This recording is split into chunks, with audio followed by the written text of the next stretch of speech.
All right, so lab, excuse me, lab 4 starts off very similar to lab 3. Graph this function, find a point, zoom in a bunch. You get an approximation of the slope of the function. They reference problem 1, should be problem 6 because I merged these two together. But anyway, you learn how to use the graph function to estimate the value of the derivative at a specific point. There is an analytic definition of the derivative that you will now develop using a primarily geometric approach. Okay, so it says in figure 1, the straight line that intersects the graph f at 2 points with coordinates a and a plus h. Write the expressions of coordinates these 2 points and then write a formula for the straight line. Okay, so how would you write the expression of the coordinates? Well, this is really important.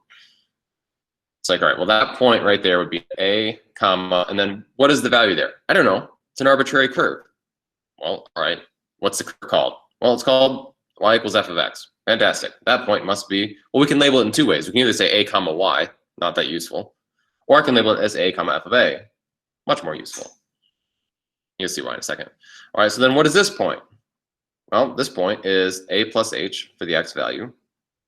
What about the y value?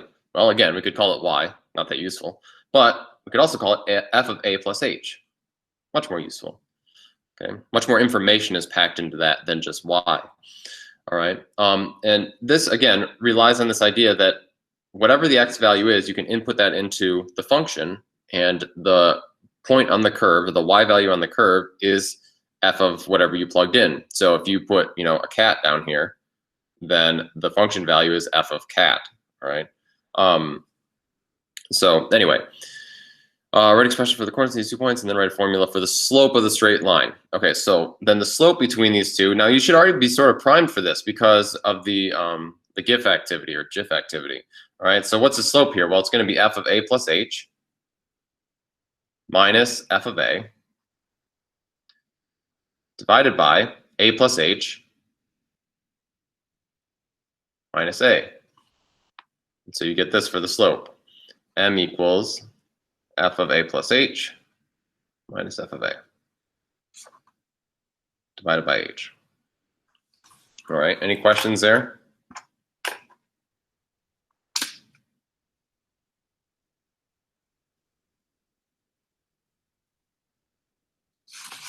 Okay. All right.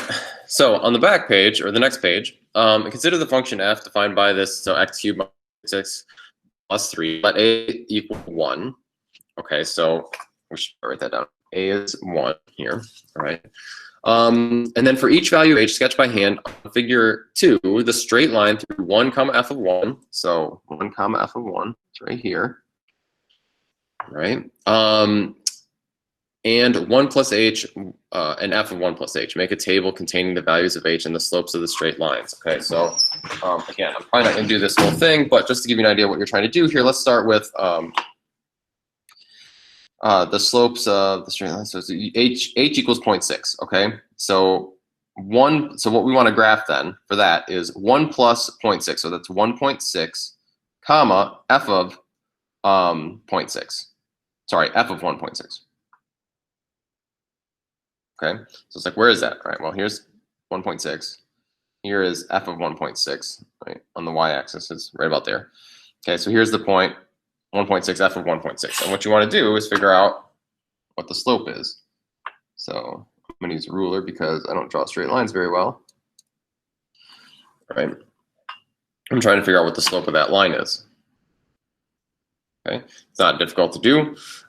You can, because you know what f is, right? I would probably use Desmos or your calculator here to make this simple. Because in Desmos, if you define this as if you define f of x as this, you can just type in f of 1.6, and so the slope here will be f of 1.6 minus f of f of 1, and then 1.6 minus 1, right? And then you'll compute the slope. And what you want to do is you're going to do that 5 times, 6 times.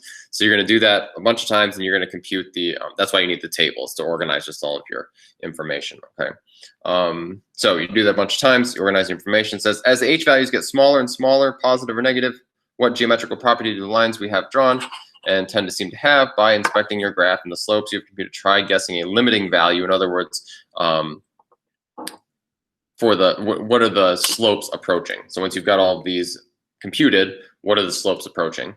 All right, and then based on your answer to problem 2 and your thoughts on parts A and B, write an expression in terms of general f for the slope of the limiting value. Limiting value, that's in straight line referred to B, we call this expression the derivative of f of A, and we notify f prime of A. Okay.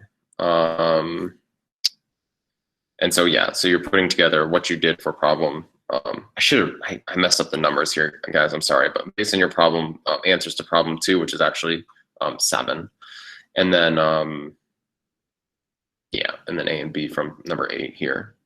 Okay, and then lastly, use a computer to estimate or evaluate the limit for the specific function A. All right, and so this, I don't think I've shown you how to do that, and I apologize. To do this in Desmos, here's what you can do. If you define f of x as x cubed minus 6x plus 3, using Desmos, you can compute the derivative by just writing in or typing in f prime of 1. Okay, and it will give you whatever the answer is. The thing about that is you can do this in your graphing calculator. It's much less intuitive than it is in Desmos. So I would recommend just using Desmos there. All right, what questions do we have on number 8?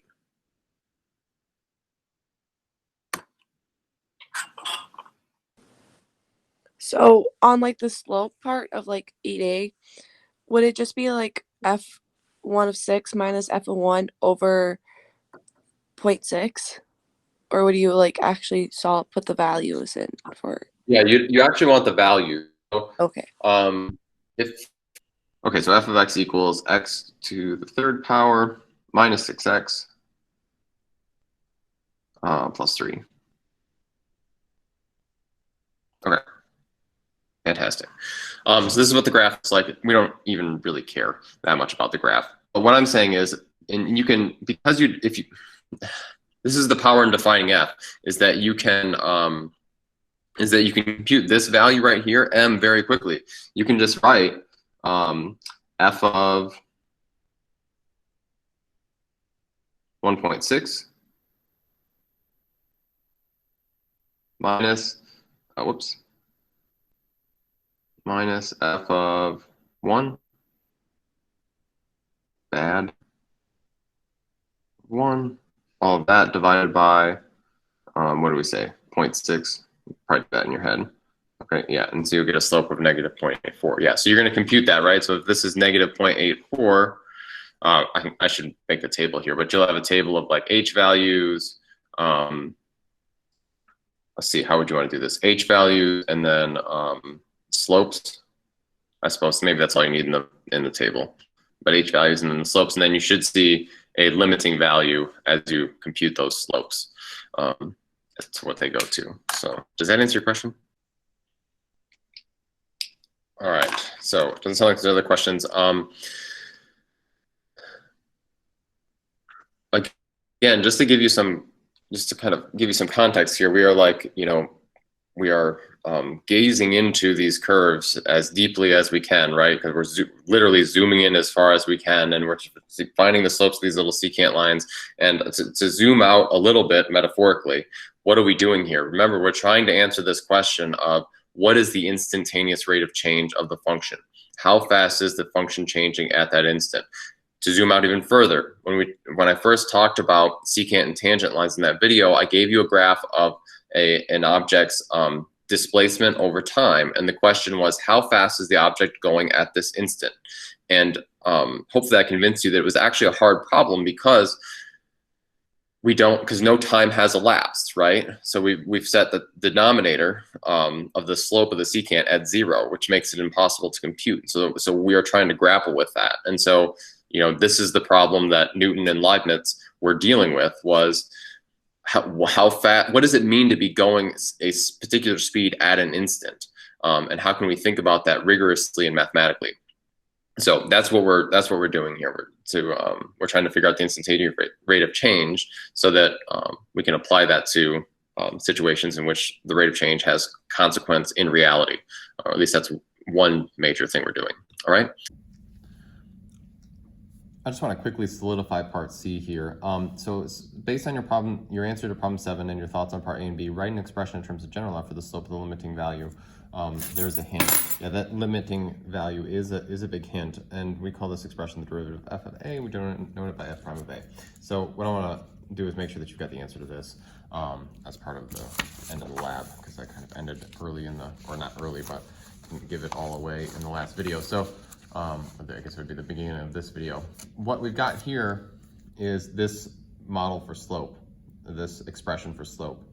And what we're doing is we're letting h get smaller and smaller here. This distance right here would be h. We're gonna let that get smaller and smaller. In other words, we're gonna let it tend to 0. Mathematically, we would write that, or symbolically, we'd write that limit as h approaches 0, right? So what we can do is tie all that together in part C, and we can write this, that f prime of A is equal to the limit as h approaches 0 of that expression. So f of A plus h minus f of A divided by h, okay? So that's what we want for part C. And again, I think I've said this in the Google Meet, but just real quick, if you are confused by this lab, that's okay. Go ahead and watch the proof of the definition of a derivative video, and hopefully that will clear everything up for you. And that's it for this lab. So